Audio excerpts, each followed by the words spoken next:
The supply of silver, because it's such a small market, silver is the canary in the coal mine. The problem now, or the problem going forward, is the fiscal health of not only central banks but sovereign treasuries.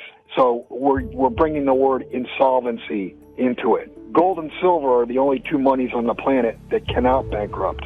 All the other currencies, because they're all debt-based, once the debt collapses, then the currencies collapse. And your result, or what you'll see, is hyperinflation, because the currencies will not buy what they once did. And Bill, when we look around the world, the central banks of the world, sovereign entities, Russia, China, India, Malaysia, Turkey, add them all up, they're all buying physical gold and physical silver, correct? Right, those are non-Western sovereigns and central banks.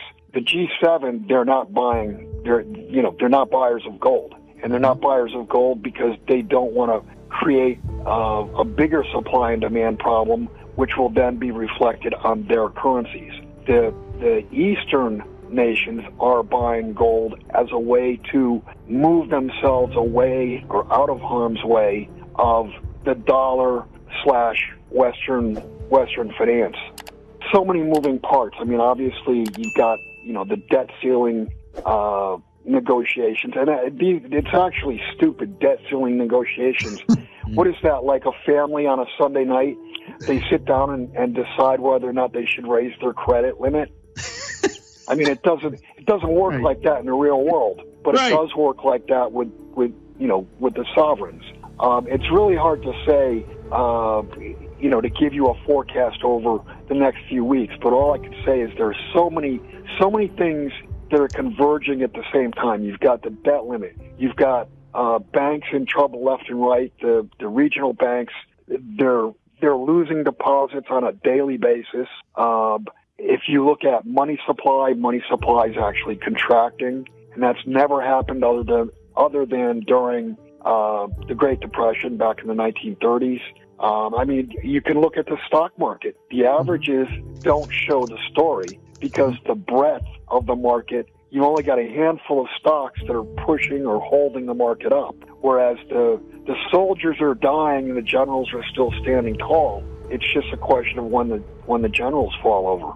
So as the generals fall over, what we have found over the past 5,000 years is that physical precious metals, gold and silver, can be found to be one of the best, if not the best, insurance policies on the planet, as you said earlier, Bill, because there's no counterparty risk to them. They have no debt, DEBT, associated with them.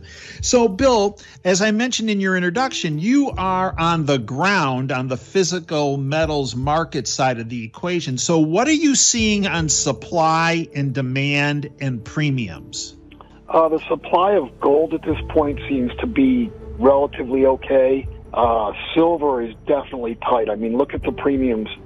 Even 100-ounce bars, you're looking at $3, $4 over spot. The supply of silver, because it's such a small market, silver is the canary in the coal mine, and it's ringing a bell saying, the market's tight. And what we're seeing is we're not. Just over the last 3 or 4 weeks, we're not getting more orders, but we're getting bigger orders. People are cleaning their bank accounts out, in other words.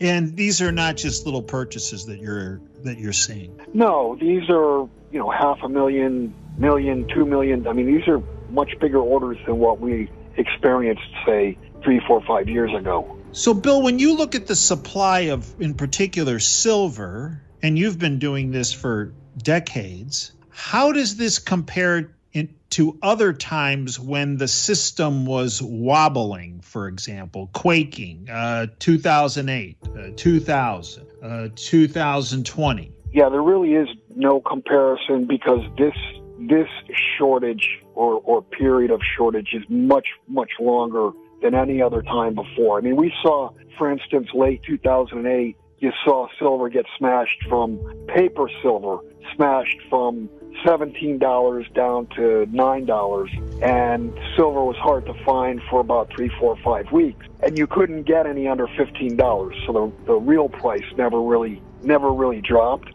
But this has lasted for months on end now. So this is a prolonged supply and demand problem. The IMF, the International Monetary Fund, a tentacle of the globalist cult, criminal banking syndicate, this is what they said. Says the world needs to prepare for the, quote, unthinkable, end quote, after COVID and the war in Ukraine. This was written by Katabala Roberts from the Epoch Times. International Monetary Fund Managing Director Kristalina Georgieva has warned that the world needs to be prepared to better handle shocks and the, quote, unthinkable, end quote, in a post-COVID-19 world and in light of the ongoing Russia-Ukraine war.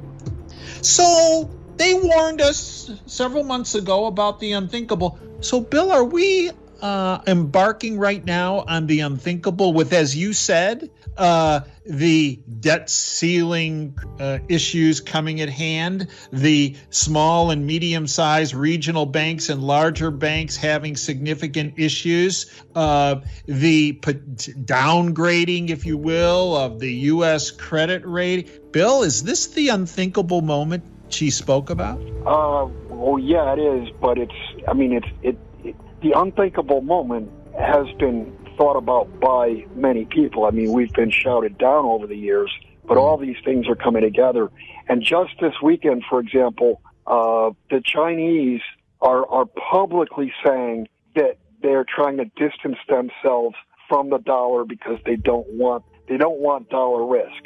And at the same time, you've got the G7 conversely saying that they don't want to rely on China for the supply chain. So you've got both sides saying they kind of don't want to do business together. One because they're worried about the dollar risk, and the other because they're worried about the risk of the supply chains getting shut down. That's so dangerous, it's not even funny. We're one communique away from a Russia-China joint communique saying that they are backing their currencies with physical assets such as gold, silver, oil, natural gas. I mean, once they make that announcement, gold and silver will become unobtainium. In other words, you're not going to be able to get them. And I would imagine that'll be within 24 to 48 hours after that announcement. There will be no gold or no silver to be had for fiat currency.